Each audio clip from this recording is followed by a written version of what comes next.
April 29, 1960, Alton Dragway, Illinois. The temperature that afternoon sat somewhere in the low 70s. The air was still, the strip was fresh, and a Greek immigrant driver named Karamesines rolled a raw, unpainted dragster called the Chizler up to the starting line with a supercharged Chrysler Hemi bolted between the frame rails.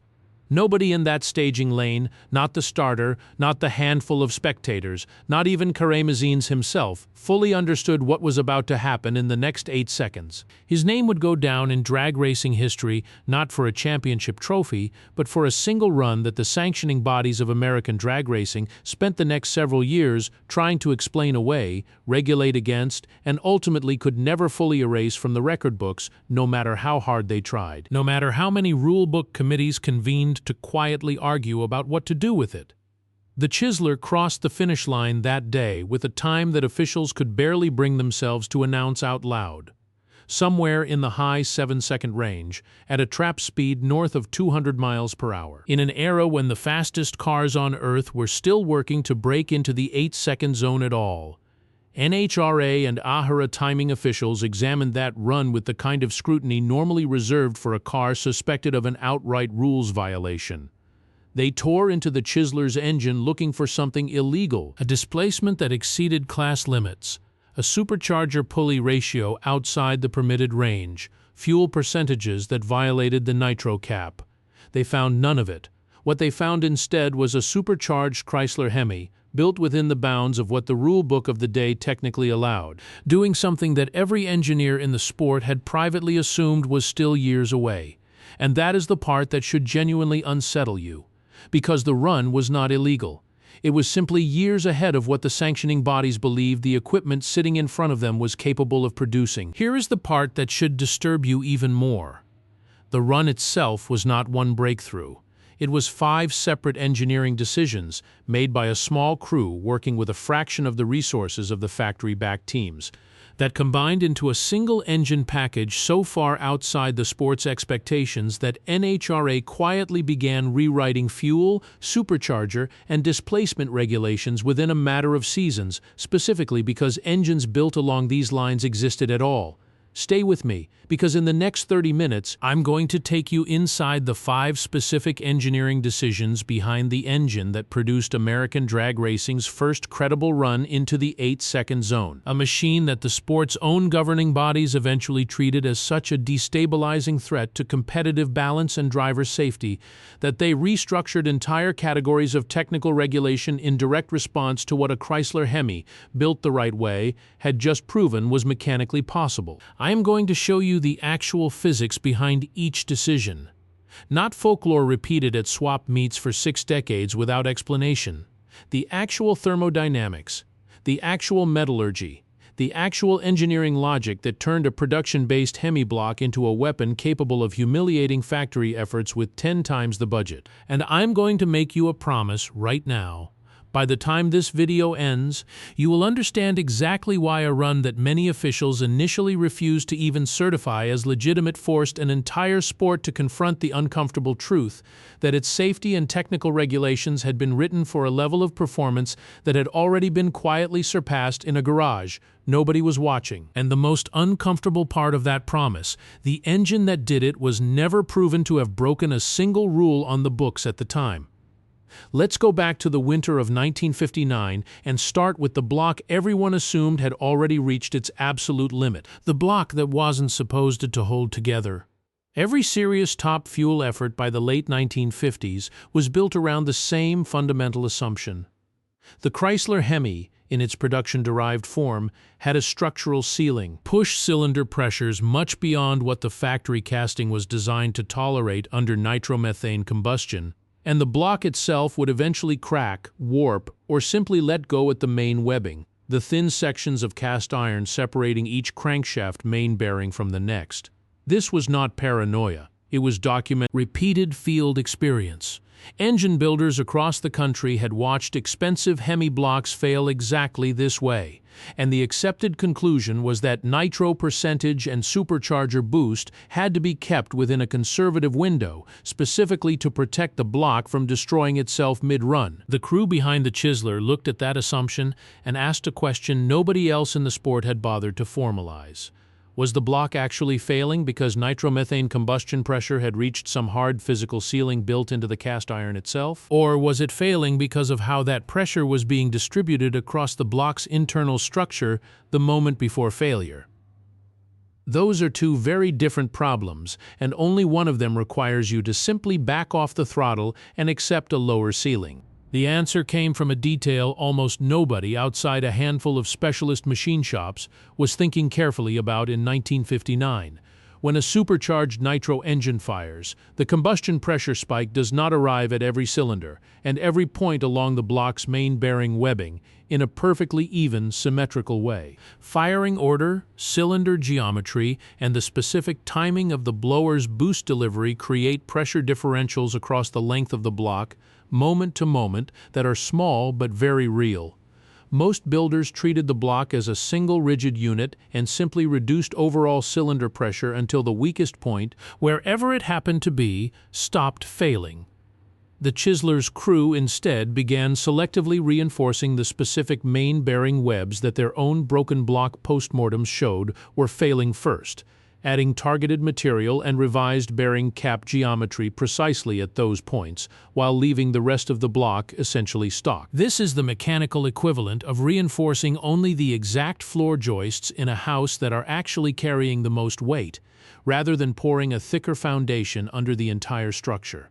You get almost all the strength benefit of a fully reinforced block at a fraction of the added mass and cost, because you have correctly identified where the actual structural weakness lives instead of treating the whole component as uniformly fragile. The practical effect was a Chrysler Hemi block that could tolerate meaningfully higher cylinder pressure and therefore higher nitro percentages and higher supercharger boost before reaching the failure points that were sidelining every other team's engines. Competing crews who examined a Chizler block after a blown engine, on the rare occasions the block did eventually fail, found modifications that were subtle, hand-fitted, and difficult to replicate without the same trial and error post-mortem process that had generated them in the first place. There was no aftermarket part number for what this crew had done. There was no factory blueprint. Just careful observation of exactly where a supposedly uniform component actually broke, and reinforcement applied only where the evidence said it was needed. Officials who eventually inspected the Chizler's engine after the record-shattering Alton Run measured displacement, checked the supercharger against class rules, confirmed the block casting matched an approved production part number. It matched because it was a modified version of an approved part number, not a replacement of it. There was no rule against selectively reinforcing specific internal sections of an already legal block, because nobody had imagined that level of surgical, data-driven modification was something a privateer crew, without factory engineering resources, could actually pull off. But the reinforced block was only the foundation. What made the run that shook the sport possible was what the crew did with the extra structural headroom that reinforcement bought them. The supercharger drive ratio no-body thought to push that far supercharger drive ratios in top-level fuel classes during this era existed within a range every serious builder treated as essentially settled. Push the drive ratio higher, spinning the blower faster relative to engine speed, and you increase boost pressure, which increases power. But you also increase the mechanical loads on the drive belt, the blower's internal rotors, and the block's ability to structurally survive the resulting cylinder pressure spike. Builders across the sport had converged on a fairly narrow band of acceptable drive ratios, not because the rulebook forced them there, but because that band represented the point where returns from additional boost started being outweighed by mechanical failures elsewhere in the combination. The Chizler's crew, now sitting on a block that could tolerate meaningfully more cylinder pressure than the sport's unwritten consensus assumed possible, revisited that supercharger drive ratio question from scratch. If the failure point that had capped everyone else's boost ceiling had just been pushed higher by the reinforced main webbing, Then the conservative drive ratio consensus the rest of the sport was operating under was no longer describing the actual physical limit of the engine in front of them. It was describing the limit of a different, less structurally capable engine that happened to share the same block casting. They began methodically increasing the supercharger drive ratio in small increments, well beyond what other competitive teams were running, monitoring the reinforced block sections for any sign of the stress patterns that had caused failures in the unmodified castings. Each increment of additional drive ratio meant more air and fuel mixture forced into each cylinder before ignition, which under nitromethane combustion translates directly into a dramatic, compounding increase in cylinder pressure and resulting horsepower. This is not a linear relationship.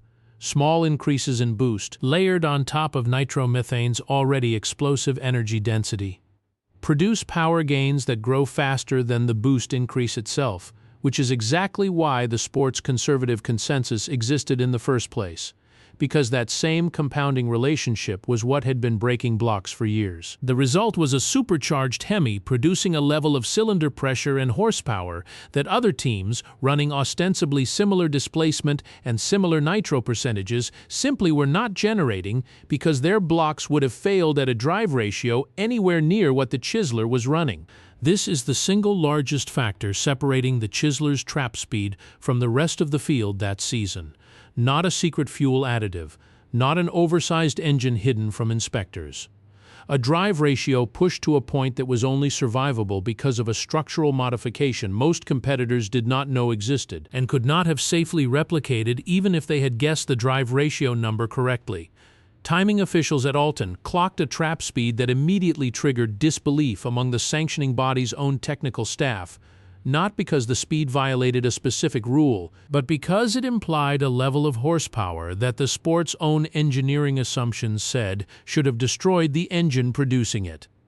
When AHRA and NHRA officials later tightened supercharger drive ratio and boost-related regulations across fuel classes, in the years immediately following, they were responding directly to the demonstrated existence of combinations exactly like this one.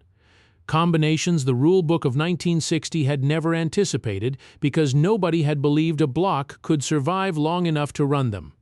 We now arrive at the third modification, and this is the one that required the least machining and the most nerve.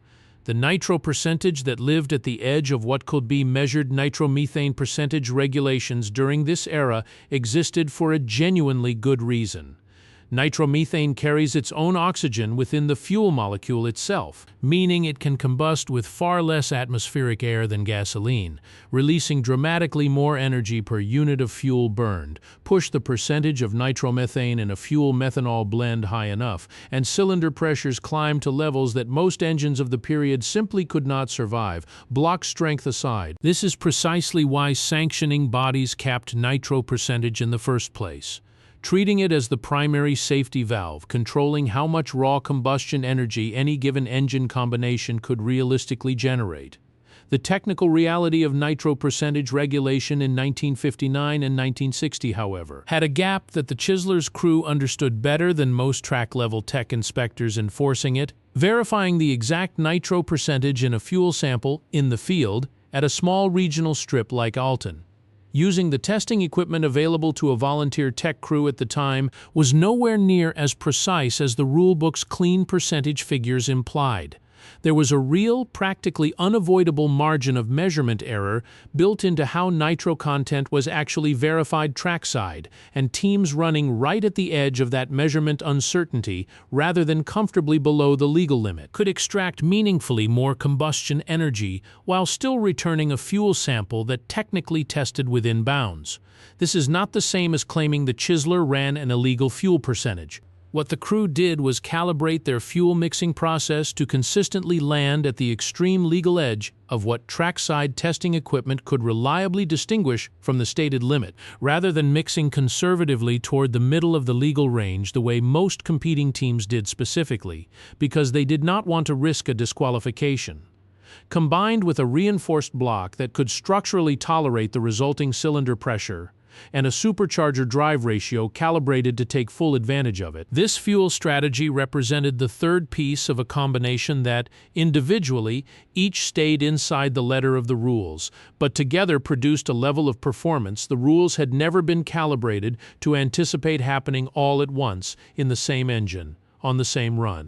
Sanctioning bodies responded to exactly this kind of edge-of-tolerance strategy across multiple teams in the years that followed by investing in more precise trackside fuel testing equipment and tightening the practical measurement tolerance around the stated nitro percentage limits, closing the gap that had made this kind of edge calibration possible in the first place. But in the spring of 1960, at a regional strip in Illinois, that tighter testing regime did not yet exist, and a crew that understood exactly where the practical measurement boundary actually sat was able to operate right up against it, legally. Every single run, the fourth modification, is the one that connects everything mechanical we have discussed so far to something the driver himself had to physically manage in real time: the clutch and throttle management that kept the engine from tearing itself apart, an engine producing dramatically more cylinder pressure than its class peers. Launched carelessly does not simply go faster. It very often destroys itself, or the drivetrain connecting it to the rear wheels, in the first fraction of a second off the line, because the shock load of full power delivered instantaneously to tires and a driveline calibrated for a less violent power curve routinely exceeds what those components can survive. This is precisely why simply building a stronger, higher output engine was not by itself a guaranteed path to a faster elapsed time in this era. Plenty of overbuilt engines in the late 1950s produced spectacular dyno numbers and then broke a drive shaft, a clutch, or a rear end on their very first hard launch. Karamesines and his crew addressed this by treating the clutch and throttle not as simple on-off mechanisms, but as a calibrated system for metering the engine's newly expanded power delivery into the tires in a way the chassis and drivetrain of the period could actually survive and translate into forward motion rather than wasted wheel spin or outright component failure. This meant a clutch setup tuned specifically to allow a controlled amount of initial slip, bleeding off the very worst of the instantaneous torque spike during the first critical moments of the launch, before locking up progressively as the car gained speed and the tires developed more mechanical grip to work with. This kind of clutch tuning was not unique in concept. Every serious fuel team of the era understood some version of controlled slip was necessary. What separated the Chizler's specific setup was that it had been calibrated against an engine producing meaningfully more power than the clutch components were originally designed to manage, meaning the crew had to work through a process of trial and error most competing teams never needed to undertake because their engines were not generating enough excess torque to require it. The clutch tuning that let the Chizler survive its own launch power was, in effect, a direct downstream consequence of the block reinforcement, supercharger drive ratio, and nitro calibration decisions that came before it. Solve the power problem without solving the delivery problem, and you simply trade a block failure for a driveline failure at the starting line. This crew solved both. The driver's own throttle management compounded this further. Karamesines developed a feel, through repetition, for exactly how much throttle to apply and exactly when, working in concert with the clutch's controlled slip to keep the engine's explosive power curve matched to what the tires could actually put to the racing surface without simply spinning uselessly. This is a skill that cannot be purchased or copied from a parts catalog, and it represents the human variable that turned an engine capable of extraordinary output on a dyno into a run that actually translated that output into the fastest elapsed time drag racing had yet produced.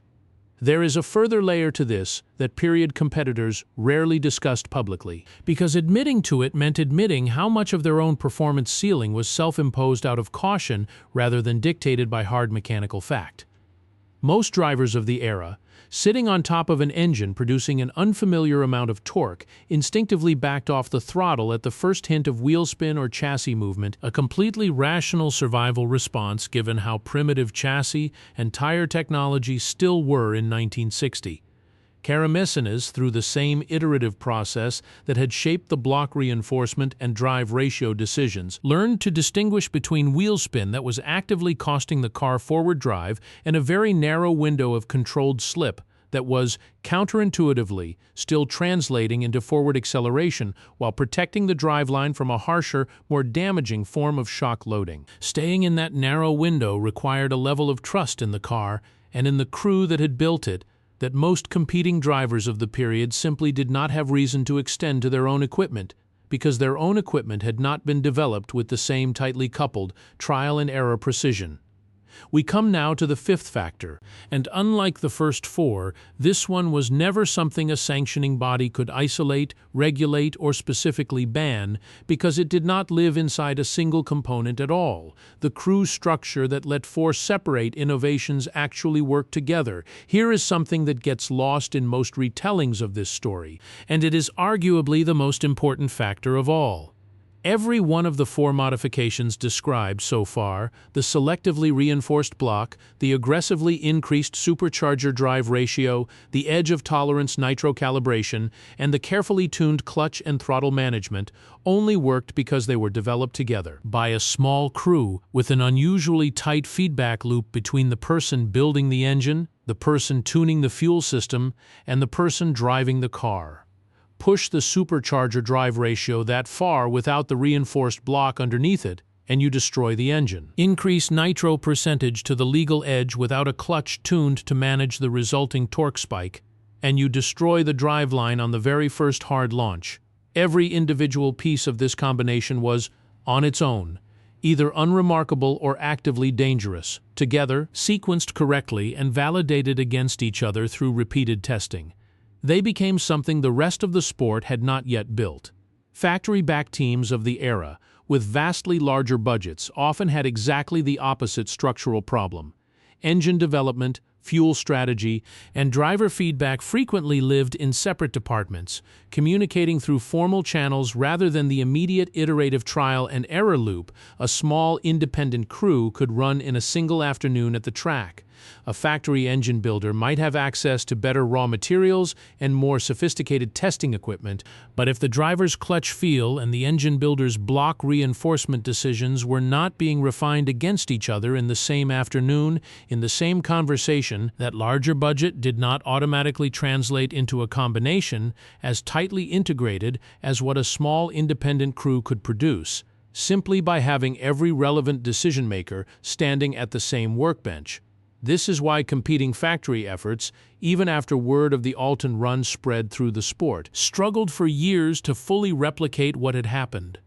They could copy individual pieces once they understood them, a reinforced block here, a more aggressive drive ratio there, but reproducing the specific, tightly coupled combination that made all four pieces survivable and effective together required the same kind of integrated, iterative development process. And that process is a structural and cultural advantage that cannot be purchased with a bigger budget alone. Here's what I want you to sit with after this video ends. Every modification described in this story, the selectively reinforced block, the pushed supercharger drive ratio, the edge of tolerance nitro calibration, and the carefully matched clutch and throttle strategy existed within the technical rules of drag racing as they were written in 1960. None of them required a part sourced outside what the rulebook allowed. None of them required deception at technical inspection. What they required was a small crew willing to question assumptions that the entire rest of the sport had simply accepted as physical law, and the discipline to develop four separate, individually risky modifications together, in a tight feedback loop, until they reinforced rather than destroyed each other. The run at Alton Dragway in the spring of 1960 was never definitively certified by the sanctioning bodies of the day with the same official weight given to record runs at their own major national events, and that lack of formal certification became its own piece of drag racing folklore, debated by historians and enthusiasts for decades afterward.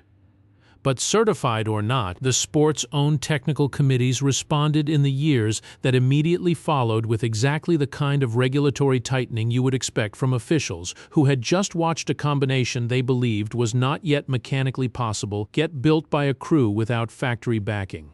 Supercharger drive ratio limits grew more specific. Nitro percentage testing equipment and enforcement grew more precise. Block specifications across multiple sanctioning bodies were revisited with a level of scrutiny that had not existed before word of that run spread through the sport. Chris Karamesines would go on to race competitively in Top Fuel for decades afterward, long enough to become one of the most enduring names in the history of the category. But it is this single afternoon, and the crew that built the engine underneath him, that the sport keeps returning to whenever the conversation turns to the moment drag racing was forced to admit its own rulebook had fallen behind what a determined, tightly coordinated team without factory resources had already proven was possible. He did not cheat the mechanics of a supercharged Hemi. His crew understood those mechanics and understood each other, more completely than the sanctioning bodies writing the specifications that were supposed to keep performance within a predictable, survivable range. And in racing, in life, the gap between what the rulebook assumes is possible and what a small group of people who trust each other's judgment can actually build together is very often larger than anyone in charge of writing the rules is prepared to admit. Consider what this single afternoon actually did to the sport's internal sense of its own limits. Before Alton, the 8-second barrier functioned less like a measured physical ceiling and more like a psychological one. A number of engine builders across the country had quietly agreed, without ever formally saying so. Represented the outer edge of what a nitro-burning Hemi could survive long enough to complete a full quarter mile. Barriers like that have a strange power in racing. They stop being questioned. Teams stop testing past them, not because testing past them is against the rules, but because nobody believes it will produce anything except a broken engine and a wasted entry fee. The moment a psychological barrier like that gets broken by anyone, regardless of budget or affiliation, it stops functioning as a limit for the entire sport, permanently. Because every builder now knows for certain the ceiling was never a physical law in the first place.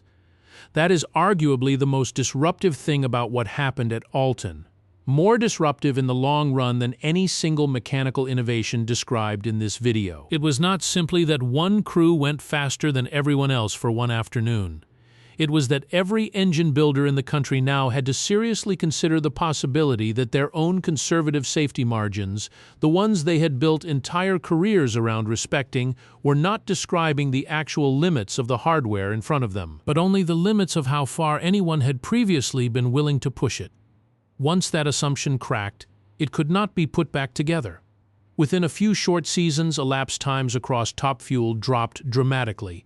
Not because every team suddenly discovered the same 4 specific modifications the Chizler's crew had developed, but because the entire sport's collective ceiling on what a Hemi combination could survive had been permanently revised upward by a single demonstrated run. Sanctioning bodies found themselves in a genuinely difficult position in the aftermath. Write tighter rules explicitly targeting the specific modifications rumored to be behind the Alton Run, and you risk publicly acknowledging, in official rulebook language, that a small independent crew had out-engineered every factory effort in the sport, using nothing but observation and iteration. Say nothing, and watch every ambitious builder in the country start independently rediscovering the same structural and calibration principles. Because the psychological barrier that had kept them from trying was now gone. NHRA and AHRA largely chose a middle path, tightening supercharger, fuel testing, and block specification rules gradually across multiple seasons, framed primarily around driver safety, rather than any specific reference to a single run at a regional Illinois strip that officials had never fully certified in the first place.